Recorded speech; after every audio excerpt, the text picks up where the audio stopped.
I realize that these are a little bit long problems, but it has everything in it that you would see in any sort of order of operations problem. We'll do these and then I'll show you a little bit more what you would expect on a test. I mean, obviously I wouldn't be quite this severe on a test. But remember, order of operations has those levels of 4 levels of priority. First level is always enclosing symbols. And if there's more than one item at each level, we work left to right. So going left to right here, the first enclosing symbol we hit is this one right here. We need to find its other end. That one's pointing the wrong way. That one has to go back to there. That one's pointing the wrong way. That one's pointing the wrong way. That one pairs with that one. That one pairs with that one. So we go all the way down there to find the other end of that set of parentheses. So we focus our work now inside that blue box, that set of parentheses. In there, however, our order of operations still applies. So inside the blue box, we're still going through our levels of priority. We look for more enclosing symbols, more parentheses in this case. And we see one right here.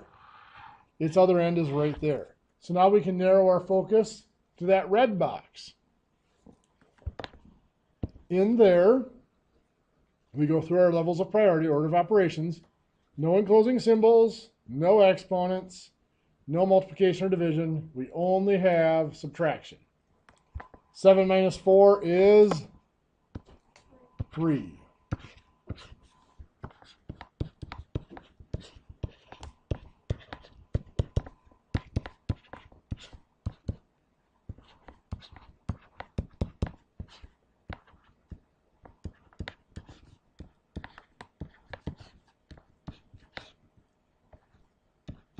Gotta be careful writing. I can't really fit it on one page.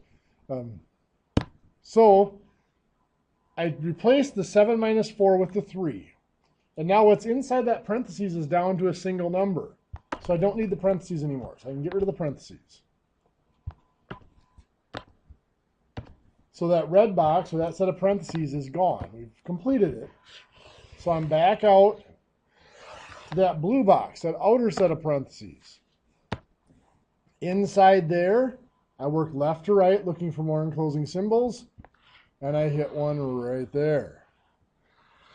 So I'm going to narrow in, focus in on the green box. In there, we do the same thing. More enclosing symbols, and we do have one right there in the purple. So inside that set of parentheses, all that we have to do is the 3 times 4. So I'm going to just take out the 3 times 4 and replace it with 12. Perfect. And now I don't need that parentheses anymore, because it is reduced to a single number. I can take them out, and I don't need to put in any operations of any sort. Now inside the green box here, we're back out to the green box. No more enclosing symbols. So the next step is exponents. And we do have 2 of them. We have the 6 squared and we have the 2 squared. We go left to right. What is 6 squared? 36. So we'll take that out, replace it with 36. Then we have the 2 squared, which is 4. No more exponents. What would be next? Multiplication or division. We have 36 divided by 12, which is 3. So take out the 36 divided by 12 and replace it with 3. Now we just have to add or subtract. 2 plus 3, 5. And then the 5 minus 4 is 1. So now once again, I've reduced a set of parentheses to a single number inside. I can get rid of the parentheses. This time, however, I have to remember to do what when I remove the parentheses? Yeah, I had 3 there in front of the parentheses with no symbol. That's implied to be multiplication. So when I remove the parentheses, I have to make sure that I note that multiplication. I put that operation in there. Now we're back out to the blue box, the larger set of parentheses. No more enclosing symbols. No more exponents. So we're down to multiplication and division. So it appears we're going to do this here. 9 divided by 3 is 3. I'm just going to erase the 9 divided by and leave the 3. Over here, 3 times 1, which is 3. So that completes all my multiplication and division. Next I have 8 minus 3, which is 5. 5 plus 3, 8. And 8 minus 4 is 4. So now I've reduced what was in that set of parentheses to the single number 4. So I don't need that set of parentheses anymore. So I'm going to take it out. I'm going to rewrite this. 7 plus 3. When I take out the parentheses, I have to put in times there. So times 4 plus 7. Now, of course, I have to do the multiplication. 3 times 4 is 12.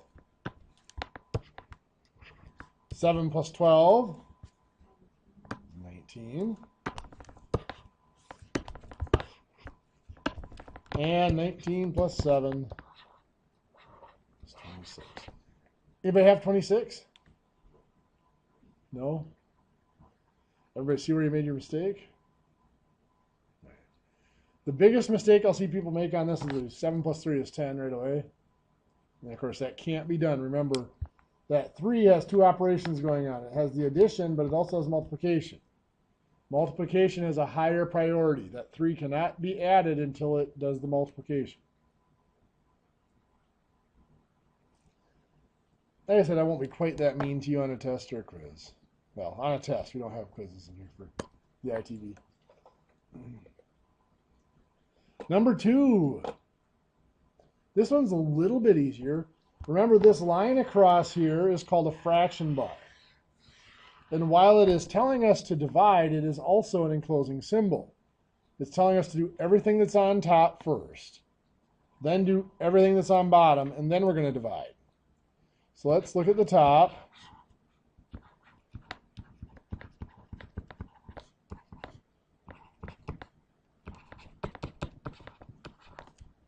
What would we do first here?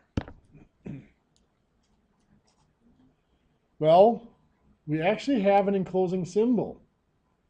That square root is an enclosing symbol. It's separating out that part of the problem. So we have to do what's underneath that square root first. So in there we have to multiply first. 14 times 3 is 42.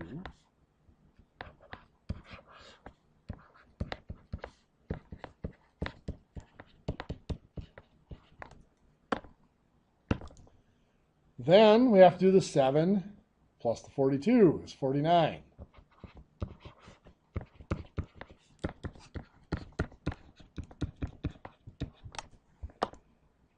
Now that we've reduced what's inside that enclosing symbol down to a single number, there's nothing more to do. Unlike parentheses, we have to make sure our order of operations says we can get rid of it, because the square root is also one of our exponents. So it also appears on our level of priority. So what was inside of it was considered part of the enclosing symbols. We had to do that first.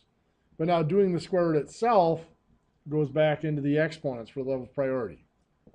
Now there are no other enclosing symbols, so doing that square root is the next item on our list.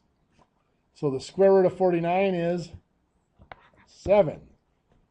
Now, just like having a 5 in front of a parentheses with no symbol, the 5 in front of the root means multiplication.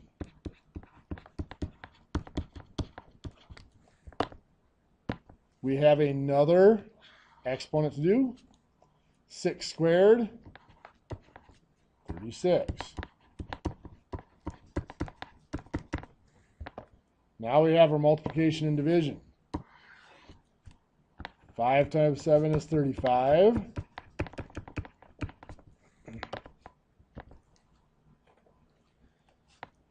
4 times 9 is 36. And 36 divided by 36 is 1. So this is 35 plus 1 makes 36. So that's what we get on top. 36. I'm just going to write that off to the side here. I kind of run out of room on the end there. So 36 is on top. Let's see what we get on bottom. What would we do first there? We have our parentheses, so we're going to start inside them. No exponents, but we do have division. So 8 divided by 2 is 4.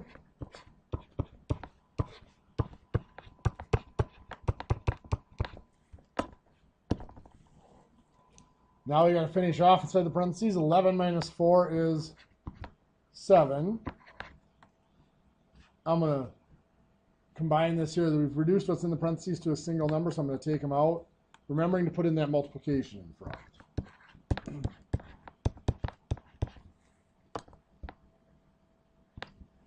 Now we no more enclosing symbols, no exponents, so it's multiplying and dividing. 3 times 7 is 21.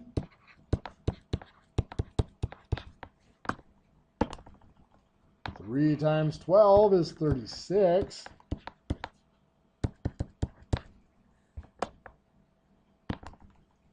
36 divided by 4 is 9.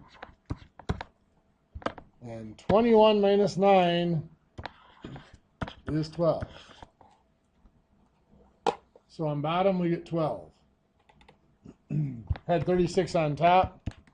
So this becomes 36 divided by 12, which is 3.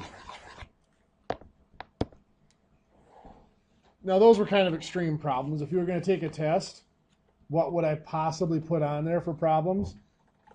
Well, not quite as extreme as something like that, but I maybe would put on something like this.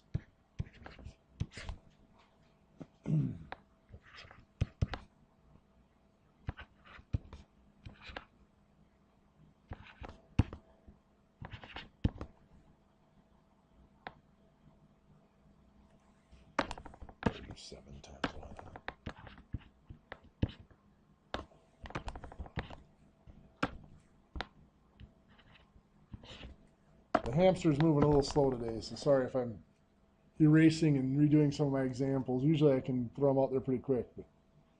So anyway, something like this would be similar to what I would expect you to be able to do on a test. Where would I start? You guys talk me through it. Okay. Perfect. In the parentheses, we do the exponent. Perfect. 2 squared is 4.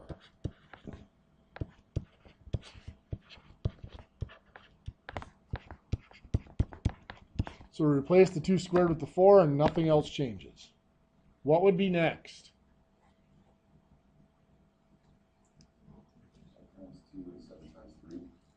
Perfect. We have the, well, 5 times 4, yep, is 20.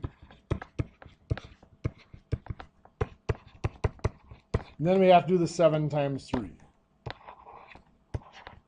Now, people ask me a lot on these, couldn't I do the 5 times 4 and the 7 times 3 at the same time? And in this problem, you could, and it wouldn't affect anything. But there are times where doing consecutive multiplications like that will cause problems. So I just caution against it. So now inside the parentheses, we have to add. 2 plus 20 is 22. And subtract. 22 minus 21 is 1.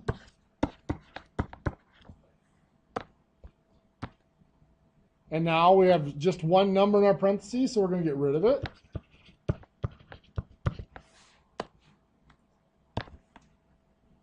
And just 3 times 1 is 3. And 18 minus 3 is 15. Any questions? Okay. Another one similar to that I expect you to be able to do would be something like this.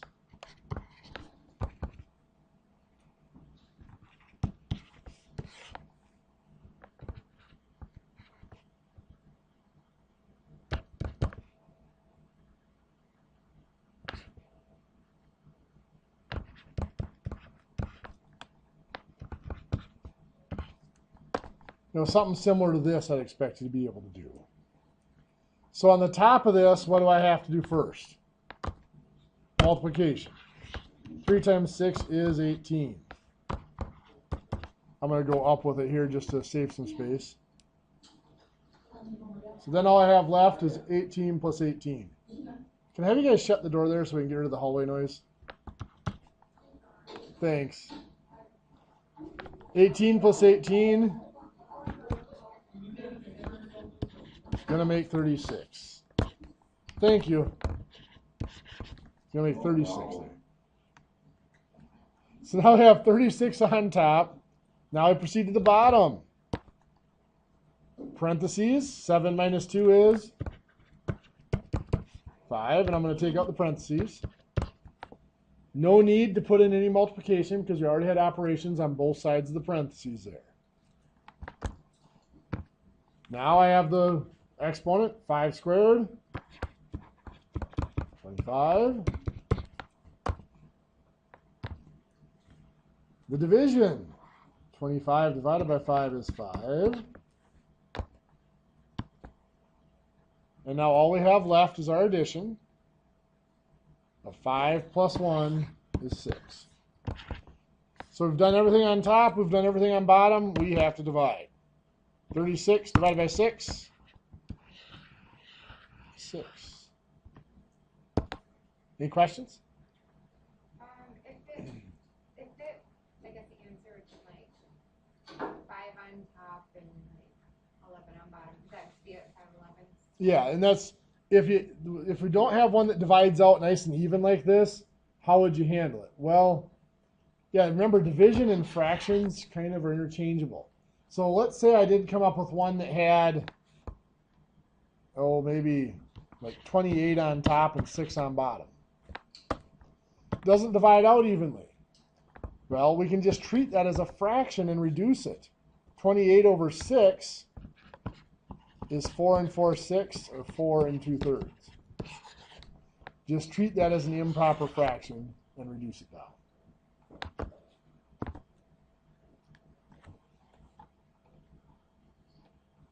Okay, well, let's start with some new material. Looks like you guys got stuff from last week pretty well. The first new topic for today, we're going to talk about percents. Dealing with percents, the first step is to understand the word percent. Percent is actually 2 words. Per, if you think of miles per hour or miles per gallon, it is for each or out of. And then cent. If you think of cents in a dollar or years in a century, cent stands for 100. So if we list something as 38%, that percent symbol, that literally means 38 out of 100.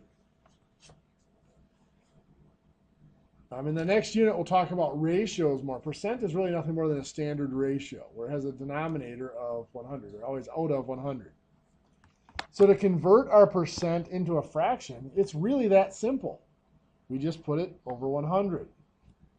Now, if we were really trying to convert this to a fraction, we wouldn't leave it as 38 over 100. What would we want to do to that fraction to simplify it? Both those numbers can be divided by 2. So we would reduce it to 19 over 50.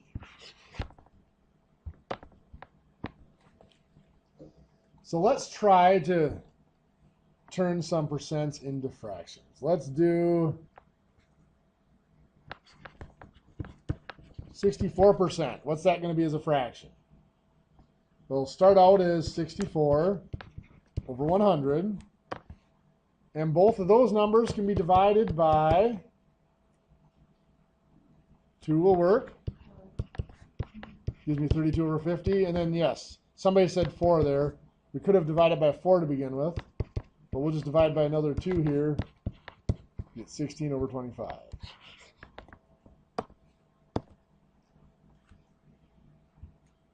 Or we might have 85%. 85 out of 100 and Reduce each by 5, giving us 17 out of 20.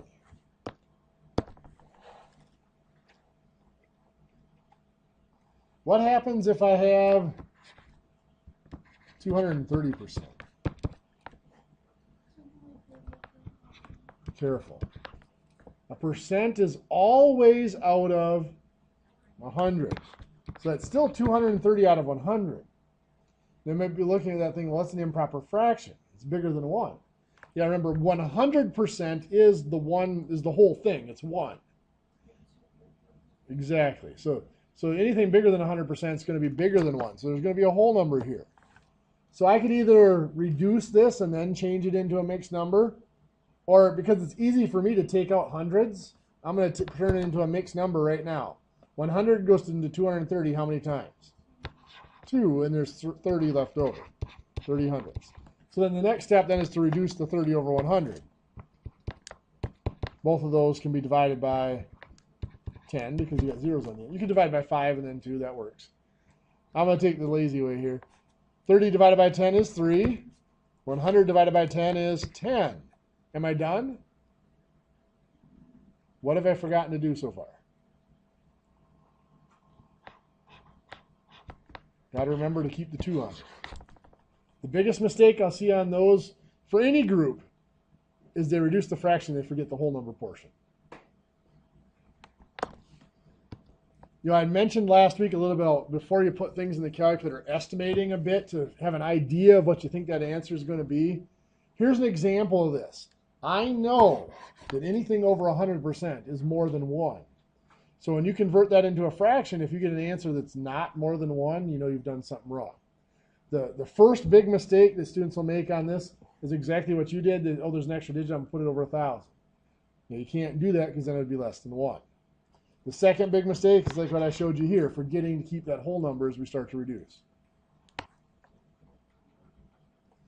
How about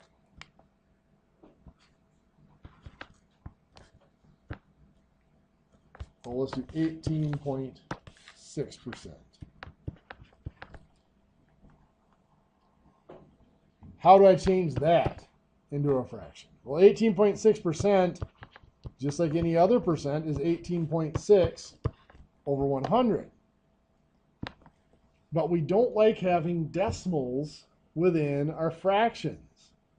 How do we get rid of that decimal? We can move it over, yeah.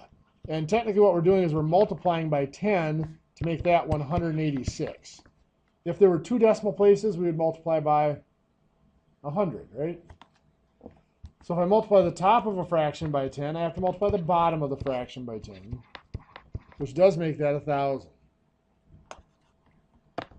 Now both of those can be reduced by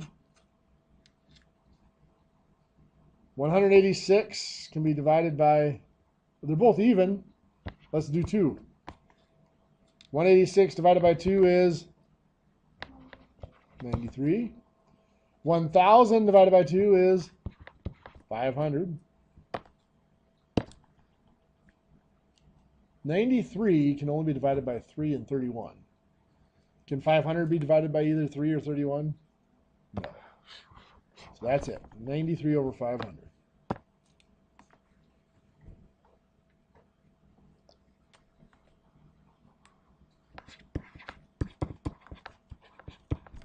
(18 1/3%).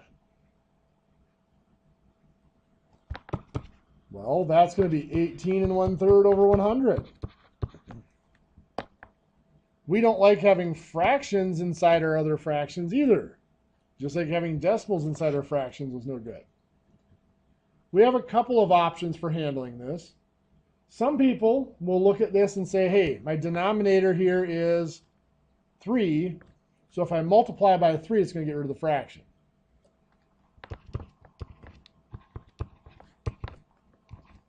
But 100 times 3 is simple. That's 300. 18 1/3 times 3. We would have to do this out as 18 1/3 times, make that 3 over 1. Turn our 18 1/3 into an improper fraction. 55 over 3. times 3 over 1. 3's will cross cancel, and it multiplies out to be just 55.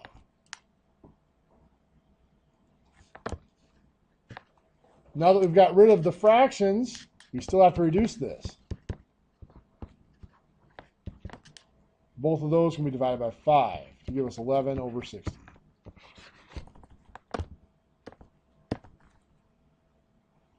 Any questions?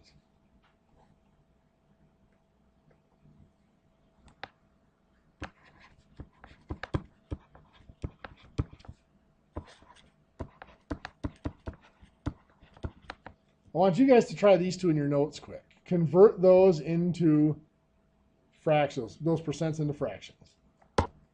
We'll discuss them in a minute. I see some of you are still working, but let's take a look at these, see how you did with what you have done.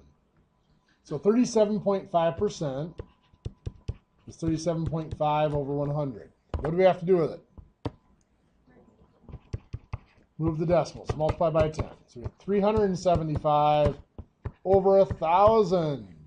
Both of those can be divided by 5, 25. Let's do 25. So we get 75 over 40, or 400, right? No. I did that wrong. Never mind. 375 divided by 25 isn't 75. It is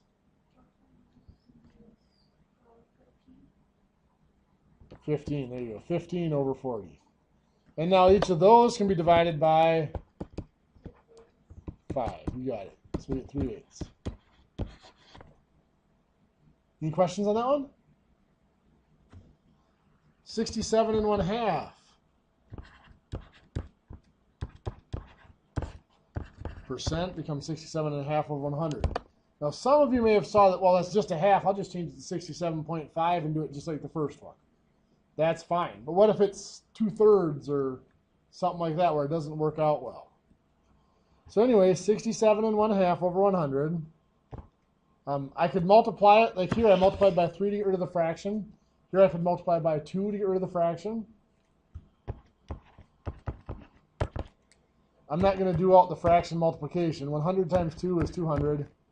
67 and 1/2 times 2 is 135.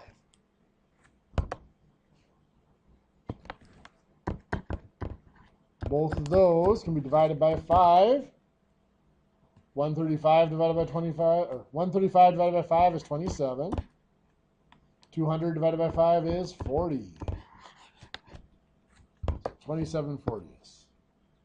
How many had both of those? How many of you would have with more time? Okay. So changing from a percent to a fraction is probably the more difficult of any of our conversions. From a percent to a decimal, we go back to our 38%. We said that meant 38 over 100. And if we leave it like that instead of reducing it, changing a fraction into a decimal just involves dividing out the fraction, dividing the numerator by the denominator. So that'd be 38 divided by 100.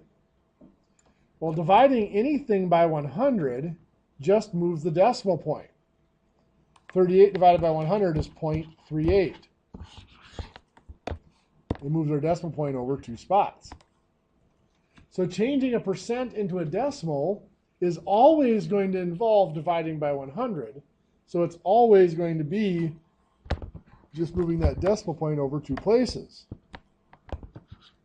So 71% is going to become what as a decimal? 0.71. Good. 8% is going to become what as a decimal? 0.08. Good. 215% will become 2.15. 3.7% will become 0.037. Good.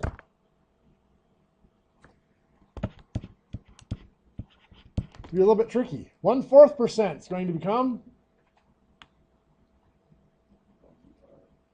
Gotta be careful. Yeah. 1/4 is 1/4 over 100. That'd be 0.25 over 100. 0.0025 is the decimal. Most people will say 0.25 right away. But again, remember we talked about benchmarks a little bit and estimating. If I look at 1/4, I remember that 1% is going to be 0.01, correct? So 1/4% is smaller than 1, so its decimal better be smaller than 0.01. So keeping those benchmarks in the back of your mind helps out. So if I want to go back the other direction, if I have a decimal like 0.74 and I want to change it into a percent, well, as a decimal, it is out of 1. A percent is always out of 100. There's a couple of ways we could work with this. And we've worked with our fractions to change the name from 1 to 100. We just multiply by 100. So 0.74 times 100 is 74. So that's 74 out of 100, or 74%. You can see that to go from a decimal to a percent, each time all we're going to be doing is multiplying by 100. So all we're going to be doing is moving that decimal point 2 places back to the right now. So if I have 0.39, what's that going to be as a percent? 39%. Good. If I have 0.84, what's that going to be as a percent? 84%. If I have 2.6, what's that going to become as a percent? 260%. Good. We have to make sure we still move 2 spots. Even though they aren't there, we have to move 2 spots, we have to add the 0. 0.7 is going to be 70%. Good. We still have to go 2 spots and add the 0 again. 0.082 is going to become 8.2. Very good. Any questions? Our final conversion then involves going from a fraction back to a percent. And I'm going to start with one that probably everyone knows off the top of their head. 3/4 is what percent? 75%. Good. Now, if you didn't know that off the top of your head, there's a couple of different ways we could have gone about it. First way we could do it is 3/4. We could change it to a decimal. 3 divided by 4 is 0.75. And then move the decimal point, just like we did for the decimals, to make 75%. But what if we get an ugly decimal? I mean, what if we don't have a nice, neat little decimal like that comes out? Well, it actually depends if what you're told to round to. You might be told to round to the 10th of a percent or 100th of a percent. Just like with the decimals, when I showed up here converting the 0.74 over 1 to being out of 100, the same thing happens with our fractions. We can think of 3/4 as being 3 out of 4, and we want it to be out of 100. Now, with the decimals, it was really easy just to multiply. Here it's not so bad. What would you multiply 4 by to make it 100? 25. And if you struggled to figure that out, you just do 100 divided by 4 and you get the 25. So we'd have to multiply 3 by 25 to get 75. And of course, 75 out of 100 is 75%. Now, if you put the percent right up here like that, I wouldn't count it wrong, but technically, you got to be careful because that's not 75% out of 100, it's 75 out of 100. So that's why you'll see me always writing it afterwards, putting equals. I wouldn't count that wrong, but it's just a notation thing. Well, this one was relatively easy. It was easy to find what you multiplied 4 by to make it 100. If we didn't find the 25, though, like I said, you could do 100 divided by 4 and then take that answer times the 3. that process is shortened in something called cross multiplying. 3 times 100 and then dividing by the 4. You can see here we divided by the 4 first. Here we multiplied by the 3 first. So let's take a look at a problem like that. Maybe we have like 5/8. We want to convert that into a percent. If we wanted to do this, finding something that you multiply 8 by to make 100 is a little tricky. 100 divided by 8 is 12.5. So we could just multiply both by 12.5 if we wanted to, or we can do our cross multiply. 5 times 100 is 500, and then divide by the 8, which will give us 62.5. So 62.5 out of 100 is 62.5%. Okay, now in our last few minutes here of the first hour, I want to go over that idea of benchmarks again. You've probably seen some of this when you've seen some of their strategies for figuring out tips and stuff like that. It's really a very powerful tool. I mean, people get wound up about percents as being a difficult calculation, but you can do some fairly difficult percents, complex percent calculations, without really calculating much. If I have a number like 280,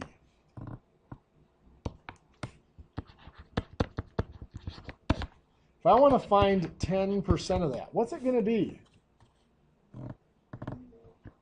28. How'd you get that? Just take the 0 off. Yeah. 10%. 10% as a fraction is 1/10. 1/10 of anything is fairly easy to find. Just divide by 10 and move the decimal point over. In this case, you move the decimal point over, or just take the 0 off. 1% would be what? 2.8. Good. 1% is 1 out of 100, or 1/100th. So you divide by 100, or just move the decimal point over 2 spots. Now with that in mind, let's say I wanted to find 12% of my 280. Well, 12% can be thought of as 10% plus 2 1%, right? We've already found 10% to be 28. 1% is 2.8. So if I add that up, I get 33.6. 12% of 280 is 33.6. Very simple. I mean, I needed to write it down on paper. It'd be hard to keep track of it in my head. But a very simple, quick calculation, just using benchmarks. 10% and 1% are probably the simplest benchmarks I can use, but I can also use some others. 50%. Well, from experience, 50% of something is just half of it. Certain numbers are fairly easy to cut in half. 280 is one of them. There we go. Half of 280 is just 140.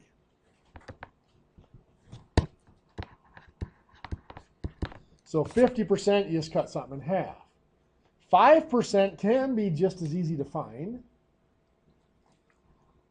If I can find 50%, I can find 5%. Why? Well, just move the decimal point over 1 spot. 5 is 1/10 of 50, so 1/10 of 140 is 14. 14 would be 5%. There's actually 2 ways you can go about finding 5%. You can find the 50% and move the decimal point over, or you can find the 10%. 5% is half of 10%, right? So you could cut that in half. So now if I asked you to find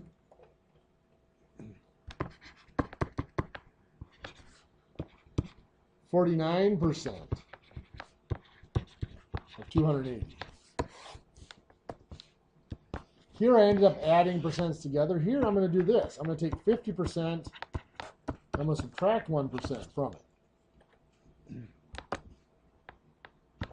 That'll still give me 49%.